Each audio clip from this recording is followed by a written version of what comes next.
Приветствую вас! Этот грузовик конструктора Горьковского завода начали разрабатывать, когда после запуска в серию ГАЗа-66 возникла необходимость как-то расширить модельный ряд нового грузовика.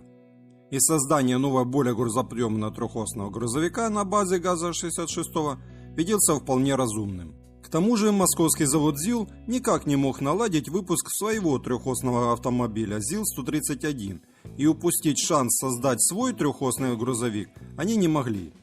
И в марте 1964 года группа конструкторов под руководством Кузовкина приступила к проектированию нового трехосного грузовика. И в этом же году первый прототип был готов. Внешне новый автомобиль, который получил название ГАЗ-34, напоминал удлиненный серийный ГАЗ-66, но при этом имел несколько оригинальных и заимствованных узлов и агрегатов. В качестве силового агрегата был выбран новый двигатель ЗМЗ-34 мощностью 140 лошадиных сил, который адаптировали под ГАЗ-34, основой которого послужил двигатель ЗМЗ-41 от машины БРДМ-2. Так как штатный двигатель ГАЗ-66 ЗМЗ-66 уже не соответствовал возросшей массе автомобиля. По этой же причине и возросшей полезной нагрузки привело к необходимости использования основных узлов трансмиссии ходовой части от более тяжелых грузовиков ЗИЛ. Пятиступенчатая коробка передач взята от ЗИЛа-157. Однодисковое сцепление было заимствовано у ЗИЛа-130. Привод обоих задних мостов на балансирной подвеске были сделаны по образцу ЗИЛа-157, индивидуальными с 5 карданными валами и промежуточной опорой. От ЗИЛа-130 была взята также коробка отбора мощностей. Все остальное, включая передний мост, рулевое управление, тормозную систему, на которой был применен усилитель гидропневматического привода, а также колеса и топливные баки, взяты от серийного ГАЗ-66. Передняя подвеска была также усилена дополнительными рессорами и установили более мощные амортизаторы.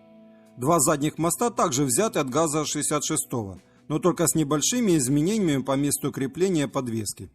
Оригинальными элементами ГАЗа-34 также являлась удлиненная лонжеронная рама, на которой крепилась газоновская бескапотная кабина и цельнометаллическая грузовая платформа с колесными нишами.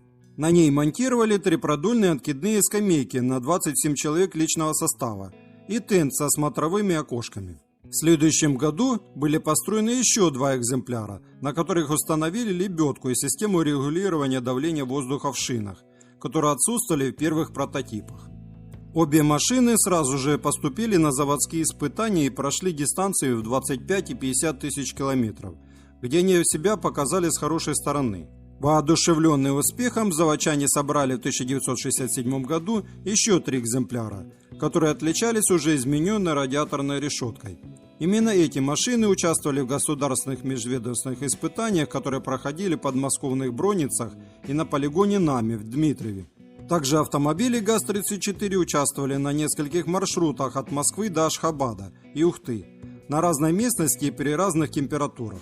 Ведь кроме военного предназначения данного автомобиля, он также мог использоваться нефтяниками и геологами. На испытаниях он возил разные грузы, личный состав, прицепы и даже самолет Ан-25. Но несмотря на положительные отзывы и оценку данного автомобиля, а также рекомендацию для постановки на вооружение, ГАЗ-34 так в серию и не пошел. Выбор был сделан на все тот же ЗИЛовский автомобиль ЗИЛ-131, которого к тому моменту уже наладили производство. Доподлинно неизвестно, что повлияло на то, что именно ЗИЛ-131 стал в приоритете.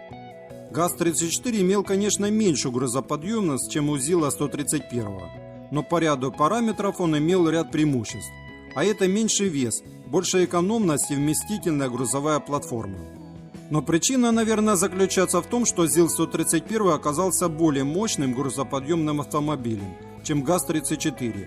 А может, нашлись у завода имени Лихачева высокие покровители в министерских кабинетах. Никто не знает об этом до сих пор. И ГАЗ-34 так и остался опытным в количестве нескольких штук. Если мой ролик вам понравился, был полезен, не забываем ставить лайк. Приветствуются ваши комментарии под этим видео. Желаю вам всего хорошего. Пока.